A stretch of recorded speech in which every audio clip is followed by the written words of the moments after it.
नमस्कार श्रोता बंधु। आज शुणा एक शिक्षणीय गल्प दुई बालकों खेल।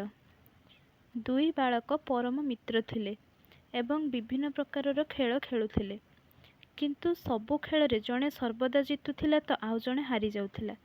जी जितुथिला तार शारीरिक गठन और बल आदि दृष्टि हारुथिबा बालक ठारू न्यून थिला, किंतु तार जितिबा थिला सुनिश्चित।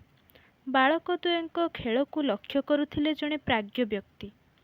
से एहार कारण अनुध्यान करने को स्थिर कले। से देखिले जे कौनसी खेल आगरू हारुथिबा पिलाटी निजको प्रस्तुत करुछि और परिणाम नहीं उद्विग्न हेउछि। खेल को भारी गुरुत्व दे खेलुछि, किंतु जितुथिबा पिलाटी अत्यंत स्थिर और निरुद्विग्न। खेल लगी तार उत्साह अछि, किंतु मूल लक्ष्य तहिरु आनंद बा खुशी पाइबा। जितिबा बा हारिबा नहीं ता मनरे कौनसी अभिलाष नहीं, एपरिकी टिकिए आग्रह नहीं। से खेलुछि सते जेमिति खेलिबा ही सबुकिछि, जितिबा बा हारिबा होउछि मूल्यहीन। प्राज्ञ दिने हारिथिबा पिलाकु एकुटिया देखि पचारिले, तुमे हारुछ बोली मन कष्ट कर कि?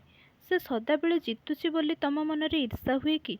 पिलाटी कहिला, मु जितिबाकु चाहे, किंतु हारे बोली ता प्रति ईर्षा हुए नहीं।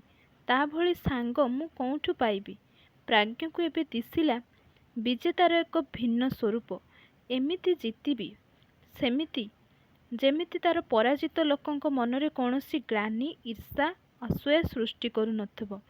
ताहार एकमात्र रहस्य हेला जितिबारे आनंद पाइबार लक्ष्य न रखी केवल खेलिबारे आनंद पाइबा और तहिरे निमज्जित हेबा। धन्यवाद। गपटी जदि भल लागिछि निश्चित भाव लाइक, शेयर, सब्सक्राइब करंतु।